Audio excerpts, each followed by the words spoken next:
Assalamualaikum warahmatullahi wabarakatuh. Perkenalkan, nama saya M. Akbar Renaldi, kelas PPIA 2019. Di sini saya akan membuat video UAS kesehatan mental penyebab schizofrenia.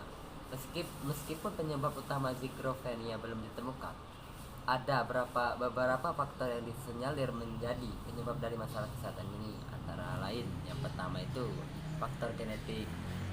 Keturunan dari pengidap schizofrenia memiliki risiko 10% lebih tinggi untuk mengalami kondisi serupa. Risiko tersebut meningkatkan 40% lebih besar ketika kedua orang tua sama-sama pengidap schizofrenia. Sementara itu, anak kembar yang salah satunya mengidap schizofrenia akan memiliki risiko hingga 50% lebih besar. Yang kedua itu komplikasi kehamilan dan persalinan. Schizofrenia dapat disebabkan oleh beberapa kondisi yang mungkin terjadi ketika hamil dan dampaknya akan terlihat saat anak lahir.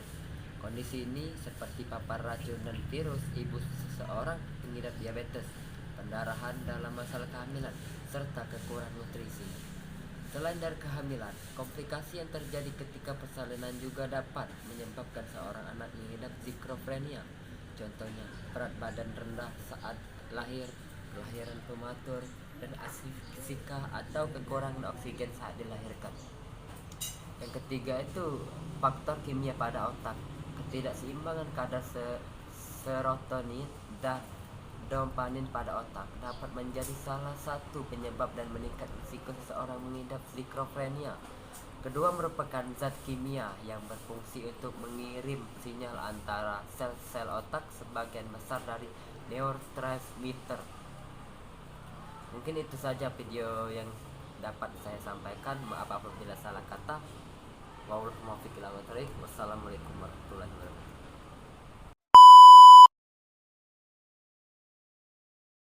Gejala schizofrenia yang dialami pada dasarnya bervariasi tergantung dari jenis dan tingkat keparahannya. Ada beberapa gejala yang paling menonjol pada kondisi ini, antara lain delusi, yaitu keyakinan yang kuat akan sesuatu yang salah. Misalkan merasa orang lain ingin mencelakakan atau membunuh dirinya. Gejala schizofrenia yang satu ini akan berdampak langsung pada perilaku pengidapnya. Sulit berkonsentrasi selanjutnya, yaitu pikiran yang carut marut yang membuat orang dengan kondisi ini kesulitan untuk berkonsentrasi atau fokus pada satu hal. Yang selanjutnya, halusinasi, yaitu mendengar, melihat, mencium, merasakan hal-hal yang tidak nyata. Yang selanjutnya itu pikiran kacau dan ucapan yang membingungkan orang. Dengan kondisi ini sulit mengatur pikiran mereka. Gejala schizofrenia lainnya yang juga dapat meliputi tidak peduli terhadap kebersihan dan penampilan diri, kesulitan tidur atau pola tidur yang berubah, atau penarikan diri dari lingkungan sosial seperti teman dan keluarga. Contohnya itu introvert. Dan selanjutnya sangat sensitif dan memiliki suasana hati yang tertekan. Konflik pada pikiran, sulit membuat keputusan.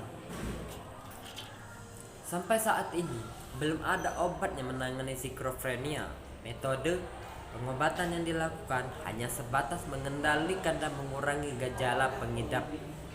Beberapa metode pengobatan untuk mengobati schizofrenia tersebut antara lain adalah obat-obatan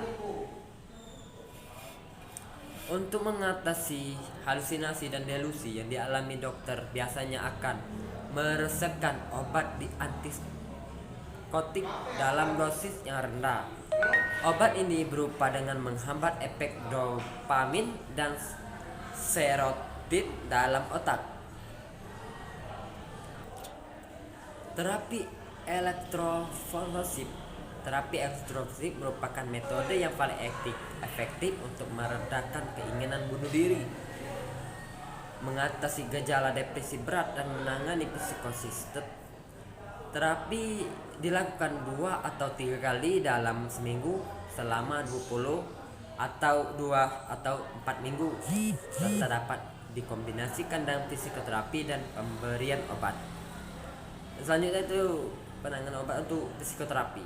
Psikoterapi yang dilakukan bertujuan agar pengidap dapat mengendalikan gejala yang dialaminya. Terapi ini dikombinasikan dengan pemberian obat-obatan. Beberapa metode psikoterapi yang dapat dilakukan untuk mengidap skizofrenia antara lain terapi perilaku kognitif. Apa itu terapi perilaku kognitif? Yang bertujuan untuk mengubah perilaku dan pola pikir pada pengidap. Yang selanjutnya terapi remediasi kognitif, yaitu terapi yang mengajarkan pengidap cara memahami lingkungan sosial serta meningkatkan kemampuan dalam memperhatikan atau meningkatkan sesuatu dan mengendalikan pola pikirannya. Mungkin itu saja cara mengendalikan atau mengurangi gejala daripada skizofrenia. Terima kasih telah menonton. Maaf apabila ada salah kata atau salah memberikan informasi tentang mengenai skizofrenia. Lebih kurangnya saya mohon maaf. Allahumma fiqh. Wassalamualaikum warahmatullahi wabarakatuh.